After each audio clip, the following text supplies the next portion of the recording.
Pô, muito bom, cara. Rapidão, hein? Galerinha, claro que tá filmando. Ó, o negócio é o seguinte. É isso aí, cara. Quando eu assobio, eu quero que tu olhe pra mim, que tu não olhar no meu olho, se tu não escutar o que eu tô dizendo, se tu não tentar repetir na hora que eu dou aquela fingida de travar, tu não acaba não aproveitando a aula. É isso aí. Cara, essa parte eu gosto muito.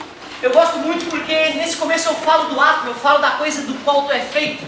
E as coisas que nos compõem são coisas tão bizarras que é difícil de acreditar no que eu vou te falar. É difícil de acreditar, mas é a mais pura verdade, né? Desvendada aí pelos aceleradores de partículas e colhida pelas melhores mentes do mundo.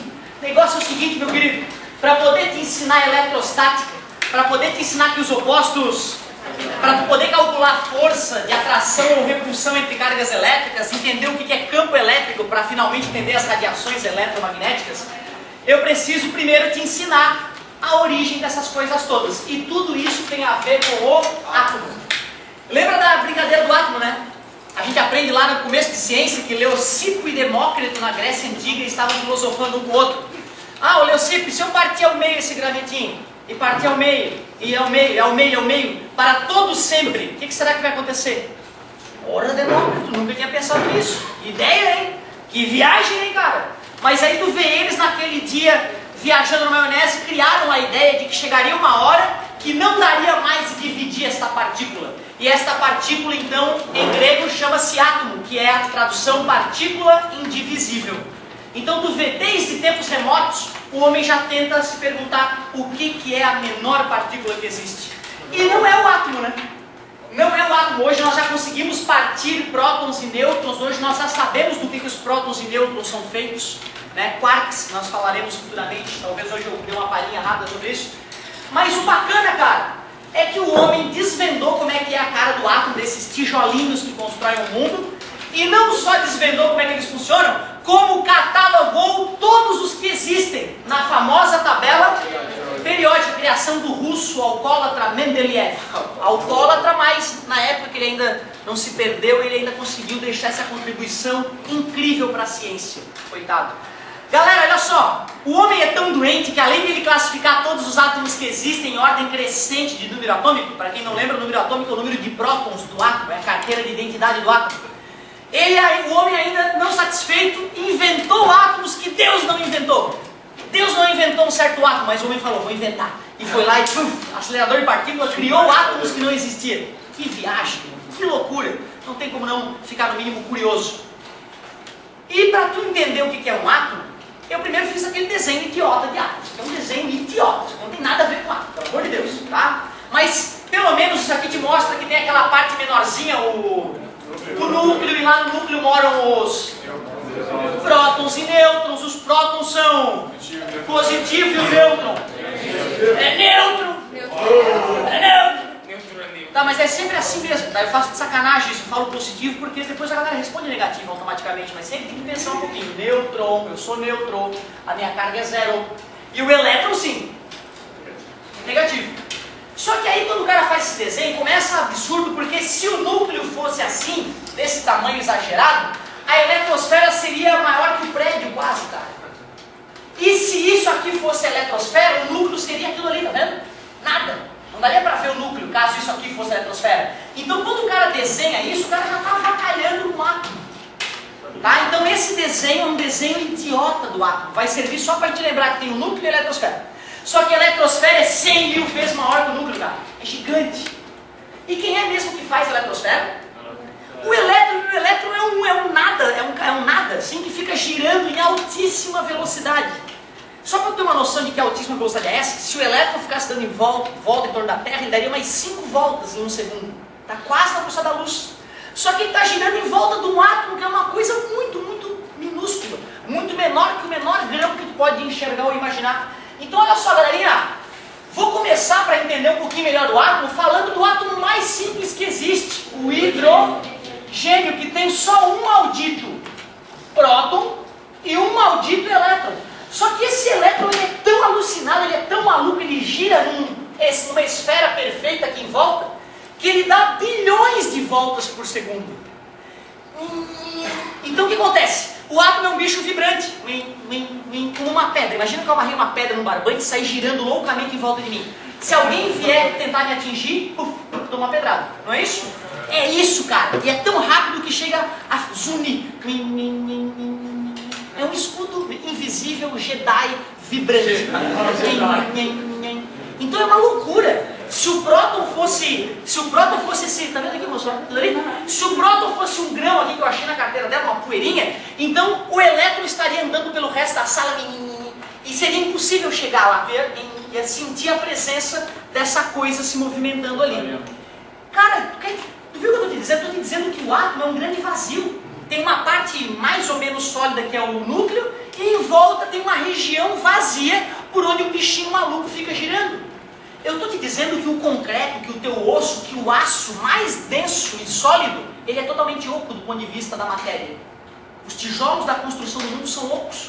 Se a gente fizesse uma nave ultra microscópica, ultra subatômica, que poderia navegar entre os átomos, já que existe um grande espaço vazio entre eles. Olha como essa máquina não enxerga merda nenhuma, o olho é uma bosta para enxergar. Tu olha e tu acha que está tudo parado, e na verdade não. Existe vibração e movimentação em cada maldito átomo teu. Vai dizer que não é bizarro tu ter chegado até esse ponto sem conhecer a coisa que te compõe. É bizarro, cara. Por isso que a ciência ilumina a vida da gente. Ilumina. Fala, meu querido. Mas eu falei que o elétron pode ficar em mais de um lugar ao mesmo tempo. Como é que é? O elétron pode ficar em mais de um lugar ao mesmo tempo. Cara, aí olha só. Tá? Bacana a colocação do amigo, ó. Ô, professor, eu escutei que o elétron pode ficar em mais de um lugar ao mesmo tempo. Sabe o que eu acho? Mas aí é o Otávio que acha que adianta, né? Eu acho que esse cara é tão rápido, e as nossas máquinas são tão lentas, que quando a gente fotografa esse maldito elétron, ele parece estar aqui, porque ele já passou por todos os lugares, e a máquina é lenta e ruim, e não consegue captar. Eu acho que é isso. Eu acho que um dia a gente vai conseguir fazer máquinas tão poderosas que nós conseguimos entender muito melhor o movimento do elétron ali dentro. Então a gente ainda não sabe exatamente como é que os átomos funcionam de verdade, certo? O que a gente sabe com o acelerador de partícula é que quebrando um próton, tem 3 partículas ali dentro, que são os quarks, certo? Então só por curiosidade, tá? Aliás, uma outra curiosidade, depois do hidrogênio, alguém sabe qual é o próximo? É o hélio. Adivinha quantos prótons tem o hélio? E adivinha quantos elétrons? Claro, né? Porque com 2 prótons, 2 elétrons, ele continua neutro. Concordas? Neutro, né? Mais 2 com menos 2 dá 0, né? Certo?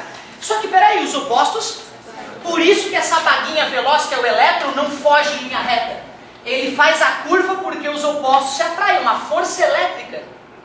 Então, um ser elétrico, bicho, então um ser elétrico, a tua constituição tem a ver com elétrica, eletrostático, os opostos se atraem. É por isso que tu não te desintegra, porque os opostos se atraem. Que viagem! Só que peraí, se os opostos se atraem, os iguais se repelem. Então esses 2 prótons vão querer se repelir. Para isso que existe o nêutron, para colar os prótons. Por isso então que o número atômico do hélio é 2, porque ele tem 2 prótons. O número de massa é 4, porque tem 2 prótons e 2 nêutrons. E os elétrons, professor? O elétron ele é muito leve. O elétron é 1839 vezes mais leve que um próton.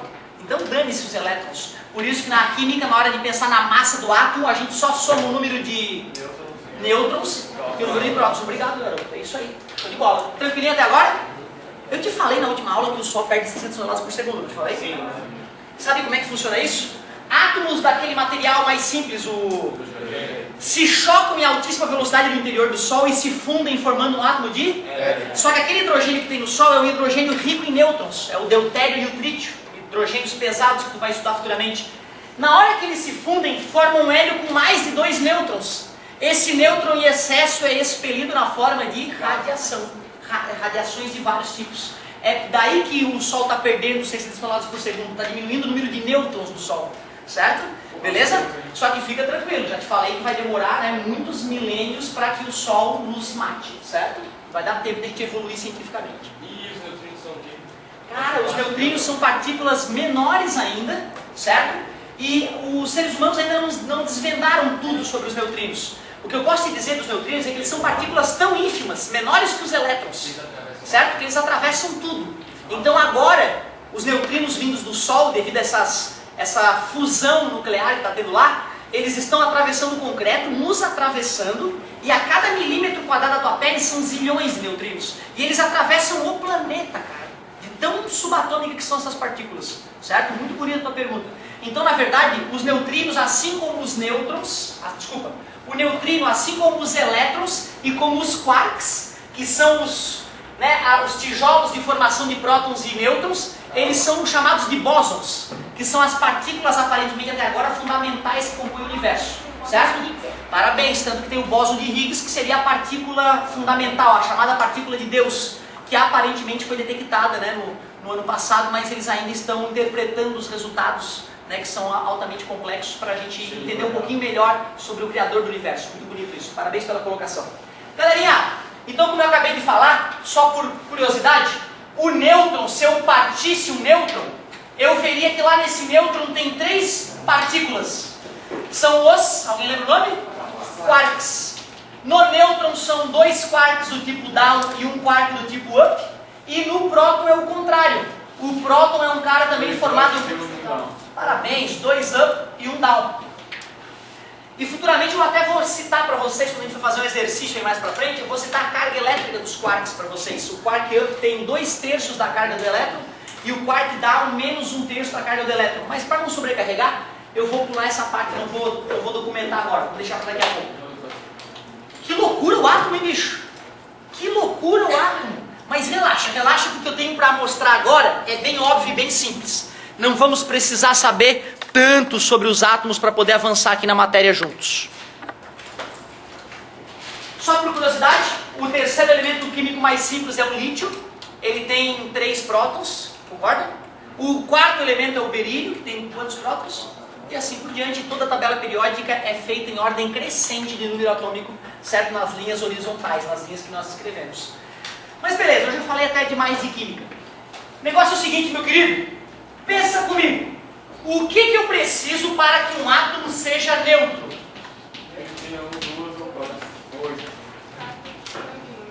Átomo neutro, pelo bate-papo que nós... Parabéns!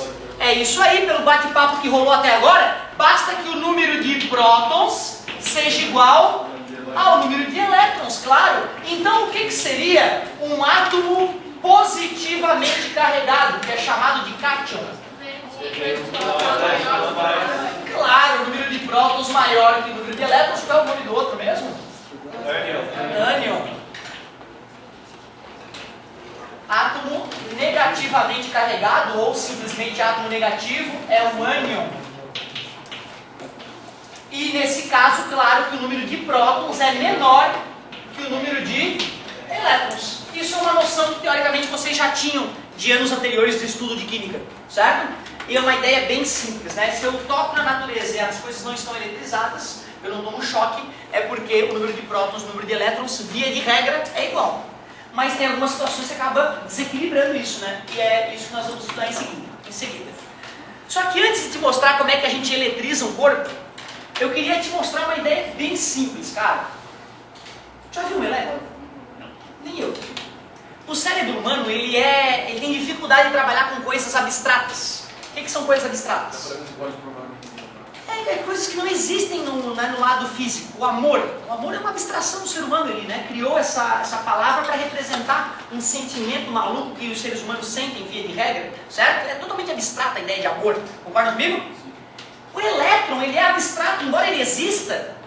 Nós não podemos pegar ele a risco, ele é difícil de lidar. Então a gente criou uma ideia para representar quem é o elétron. E aí eu tentei representar de uma maneira bem criativa para ti entender a velocidade desse bichinho. Só que como tu nunca viu um elétron, se tu precisar contar ou imaginar o elétron, o cérebro dá uma travada. Por isso eu vou usar uma analogia muito simples para tu entender como é que se mede ou como é que se calcula a quantidade de carga elétrica de um corpo. Tu vai lá na padaria, tu enche a mão de bala e fala: tia, quanto é que deu? Clássica essa cena, não? Enche a mão de bala, bota no balcão: tia, quanto é que deu? E vamos supor que cada bala custa 10 centavos. Tudo bem? A tia fala: deu 37 centavos. O que tu fala pra tia? É impossível. Querida, é 10 centavos? Aí tu conta com ela. 1, 2, 3. 3 é 30. 1, 2, 3, 4 é 40. 37 é impossível. Tudo bem pra vocês todos? Meu Deus, é óbvio. Qualquer ser humano entende essa conversa. Só que eu não quero falar de bala. Eu quero falar de elétron. E o ser humano, ele é tão doente que ele criou uma experiência que permitiu calcular a carga e a massa do elétron. 2 experiências famosas que eu te ensinarei no final do ano. Aliás, não vou ser eu, vai ser na física D, se não me engano. A experiência da gota de óleo de Millikan e a experiência da ampola de Crookes, que é essa lâmpada hoje. A ampola de Crookes virou essa lâmpada, olha que legal. Uma experiência de ciência no laboratório virou um objeto prático que a gente usa no nosso dia a dia. Só que essa lâmpada não é legal. Por quê, professor? Porque ela emite uma porrada de ultravioleta. Recomendo que tu venha de protetor solar. Recomendo que tu use protetor solar embaixo dessa lâmpada, porque a radiação ultravioleta que ele emite é bem legal e envelhece. Eu tenho só 30, ó, as marcas de vinho, estou há anos debaixo dessas lâmpadas aí. A radiação ultravioleta ela te envelhece precocemente, certo? Embora tu precise pegar um sol próximo do meio-dia sem protetor solar, para poder ter vitamina D, pesquisas recentes mostram isso, olha que loucura. Ah, não pega sol, agora pega sol do meio-dia sem protetor. Que loucura, né? A gente precisa se proteger ao longo do dia da radiação ultravioleta em excesso para poder chegar lá nos 50 inteiraço. A minha irmã tem mais velha que eu e todo mundo acha que ela é mais nova, fica puto da cara. Porque ela há anos passa protetor todo dia de sair de casa, no rosto. Certo? Façam isso que tu vai ficar zerado durante muito mais anos que a maioria das pessoas. Certo? Galerinha, voltando então. O homem descobriu a carga e a massa do elétron. A massa do elétron nós não vamos precisar hoje. Vou colocar aqui só para tu refletir um pouquinho.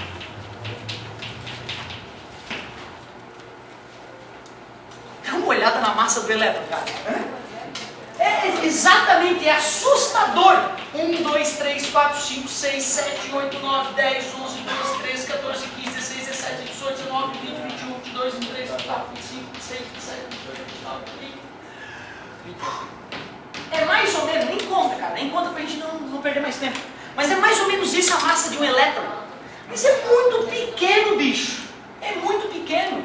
Por isso que agora está bombardeado por elétrons, não sente, os átomos se excitam, depois liberam fótons, liberam a luz aí, e não dá nada. Olha só, bizarro, hein? Mas não é o importante para a aula de hoje. O importante para a aula de hoje é saber que a carga do elétron, que é chamada de carga elementar, é a mesma carga do próton também. A única diferença é que um é menos e o outro é mais. É por isso que a gente estava vendo que se tiver o mesmo número de prótons e elétrons, empata e dá carga total zero, neutro, é isso. Então a carga elementar que nós usaremos esse número muito, até o último dia de aula, é mais ou menos, por que mais ou menos? Claro, pode ser do próton ou do elétron. 1,6 vezes 10 na menos 19 Coulomb. Que, professor? Coulomb, para puxar o saco de um grande cientista, a gente deu o nome dele para a unidade de carga elétrica.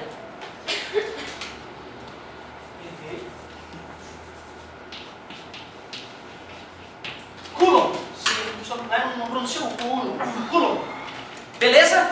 Então a partir de hoje nós vamos começar a medir carga elétrica o tempo inteiro. E carga elétrica se mede em Coulomb. Coulomb. Mas se tu errar a pronúncia, dane-se, né? Coulomb, Coulomb. Não, Coulomb. Aí dá uma nova cara, tá? Não vai confundir. Não tem nada a ver, certo? Galera, ó. O Coulomb então é a unidade de carga elétrica. E olha só, o que é 10 a menos 19 mesmo? É pegar essa vírgula e dá 19 pulos com a vírgula para frente, não é isso? Vai, eu dei 31 pulos, né? Deixa eu ver aqui. 1, 2, 3, 4, 31 pulinhos aqui. Aqui tu vai lá e tu vai dar 19 pulinhos. Ô professor, então quer dizer que a carga é maior que a massa? Mas não vamos comparar duas coisas que não tem nada a ver, né? A mesma coisa que querer comparar o volume de água com os segundos do relógio, que não tem nada a ver um com o outro. Né? O que é maior, 10 litros ou 10 segundos? Não tem nada a ver, não dá para comparar essas coisas. Mas seria legal tu perceber que como é 10 na menos 31, né? O número acaba ficando menor, né? Tudo bem? Certo? Dá mais pulos para a esquerda com a vírgula. Nada demais. Ô amigo, átomo neutro, qual é a quantidade de carga? Zero. Neutro é zero. Mas então se eu tenho um átomo neutro que tem o mesmo número de prótons e elétrons e eu ganho um elétron a mais, eu fico positivo ou negativo? Eu fico negativo porque estava neutro e ganhei um elétron. E fico com que carga? Não, calma, eu falei muito rápido. Estava lá neutro e eu ganhei um elétron. Eu fiquei com carga positiva ou negativa? E com que valor? Carga é esse aqui, né? Que lá é massa, né? Eu fico com a carga de um elétron. 1,6 vezes 10 na menos 19. E se eu de repente estou neutro e ganhei 2 elétrons? Vezes 2, era isso que eu queria escutar. Fica aquilo lá vezes 2. Concorda comigo? Assim, se eu compro uma bala, eu pago o preço de uma bala. Se eu compro 2 balas, eu pago o preço de 2 balas. Meu Deus! O problema é que, ó, embora seja um fenômeno, está perfeito, é isso. Embora seja um conceitos, eles têm o mesmo raciocínio. Quando a galera pensa em elétron, o cérebro trava. Então pensa na bala e finge que esse aqui é o preço de cada bala. Pronto. Se tu quiser calcular o total das balas, é só pegar o número de balas e multiplicar pelo preço de cada uma. Concordas? O preço das balas é o número de balas vezes o preço de cada uma. Essa fórmula aqui não tem a mesma matemática que essa? Exatamente. Só que adivinha o que é aquele Q? Aquele Q chama-se quantidade de carga. Quantidade de carga. O que é o M? É o número. Antes era bala, na hora de comprar bala, mas agora é número de elétrons, ou pode ser de prótons. Pode ter excesso de prótons, concorda comigo? Então eu vou chamar esse N de número de partículas em excesso.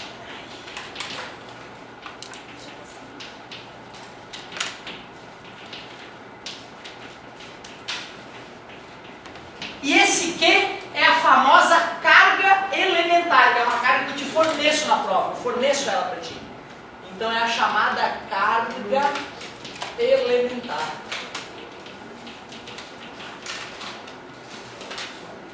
Para tu não ficar ansioso, eu vou mostrar um exemplo para ti.